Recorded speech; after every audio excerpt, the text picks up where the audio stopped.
Au nom du Père et du Fils et du Saint-Esprit, Amen.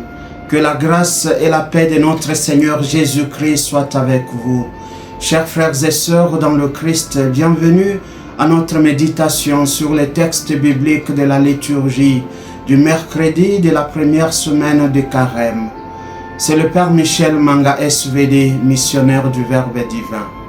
Le thème que je propose pour notre méditation d'aujourd'hui est « Appel pressant à la conversion ». Bien-aimés dans le Christ, le Carême est un temps de grâce, un temps où Dieu visite son peuple pour l'inviter à changer de route parce qu'il veut la transformation de la vie de son peuple. Et les lectures d'aujourd'hui sont une véritable proclamation de la miséricorde de Dieu. Il ne rejette pas les pécheurs, mais l'appelle à la vie qui passe par la conversion du cœur. La première lecture tirée du livre du prophète Jonas, chapitre 3, le prophète Jonas reçoit une deuxième fois l'ordre d'aller à Ninive, la capitale de la Syrie, la grande ville païenne, la puissance violente, l'ennemi d'Israël, pour y annoncer un message de jugement. Sa parole est brève et presque minimaliste. Encore 40 jours et Ninive sera détruite.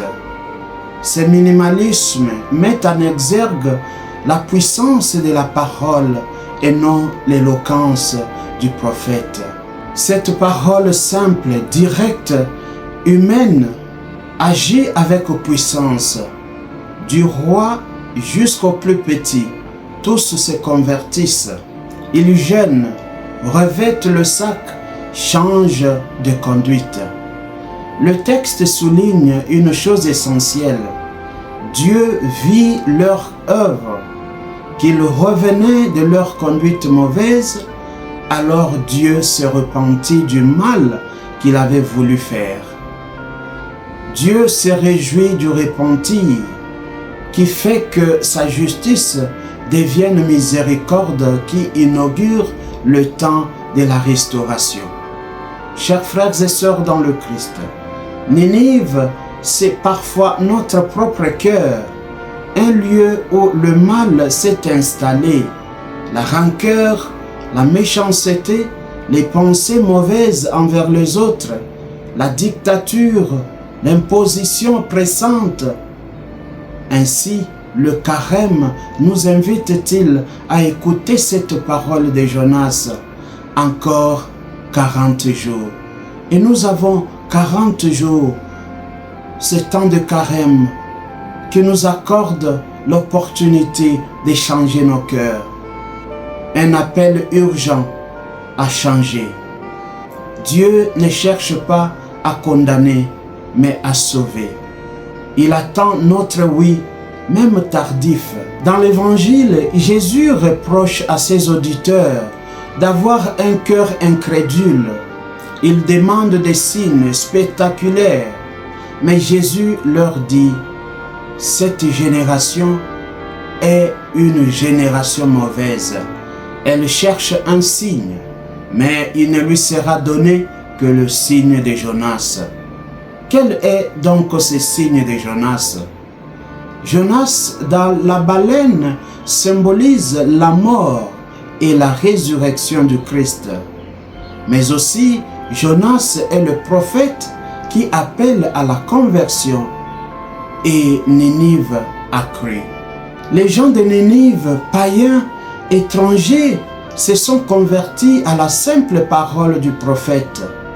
Mais ceux à qui Jésus parle, le peuple de l'Alliance, refusent de croire même à la parole faite chair. Jésus leur dit, il y a ici plus que Jonas, plus grand que Jonas. C'est le Christ lui-même, la parole vivante.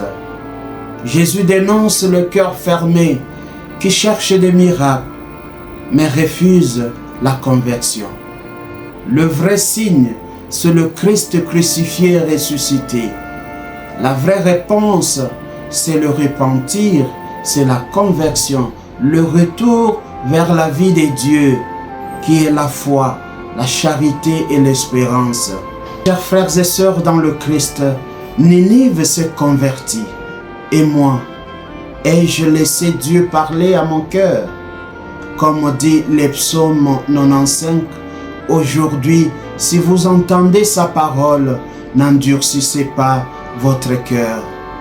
Lorsqu'on écoute la parole de Dieu, c'est un appel pressant à la conversion. C'est une opportunité de retourner vers la vie de Dieu. Le signe de Jonas nous rappelle que la grâce de Dieu est plus forte que nos refus. Dans nos relations, dans nos routines, dans notre prière, osons le changement.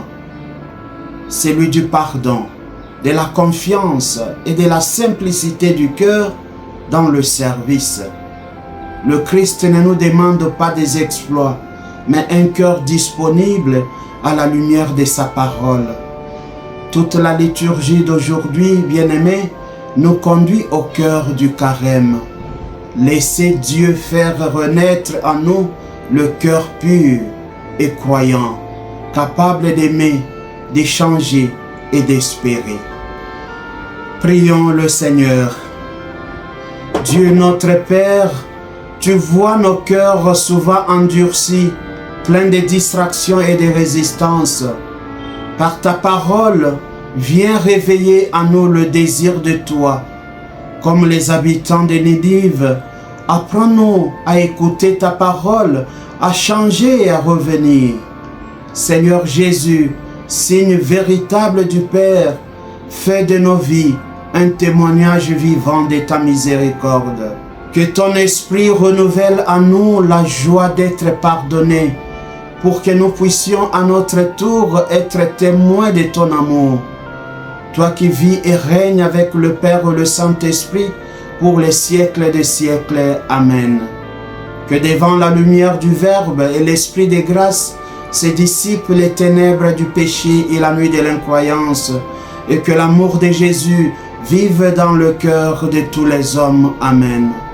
Que Dieu Tout-Puissant vous protège et vous bénisse, au nom du Père et du Fils et du Saint-Esprit. Amen. C'était le Père Michel Manga SVD, missionnaire du Verbe divin. Bonne journée à tous.